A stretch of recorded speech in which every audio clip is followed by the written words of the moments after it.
knowing that we have to explain things or talk about them makes us view the news as it's coming up in a slightly different way. It makes us ask questions. That will never end. And so I trust that, well, I will be in some fashion asking the same questions. I know you will be as too. First of all, do we have any update on what Ambassador Huckabee said would be 16 new distribution centers for food in Gaza? And as the U.S. tries to deal with two wars simultaneously as part of the challenge that the president is facing, with this summit, President Zelensky said today that after the overnight attacks, which were throughout his country, that there is evidence, as far as he's concerned, that President Putin is not committed to peace, but is committed to plans for a new offensive against Ukraine.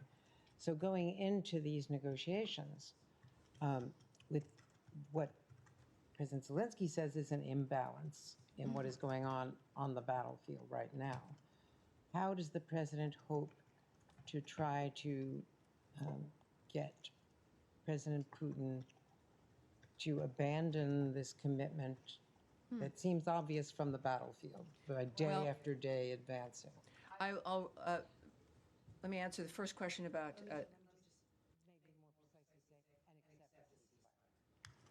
first of all, we have nothing else to announce regarding the ambassador's remarks about the increase in sites for GHF. Of course, that would be welcome news, but when we see that we have more, we'll let you know. I'll remind you also that the president's not calling this a negotiation.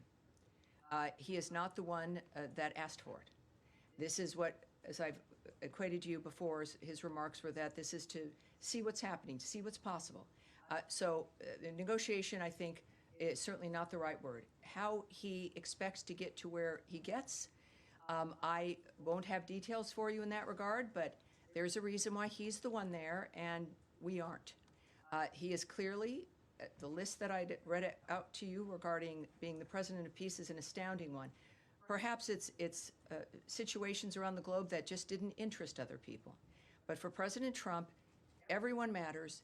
He sees these dynamics, which his presence and the power of the United States is able to change, and he knows that. He has many tools in his tool chest. We know, of course, that he had remarked about secondary sanctions on those who are buying Russian oil. That's one thing of many that can happen. We know, of course, of NATO's commitment regarding defensive weapons and helping and assisting Ukraine. There's many things that are moving that should have an impact that President Trump, I don't know what his approach will be.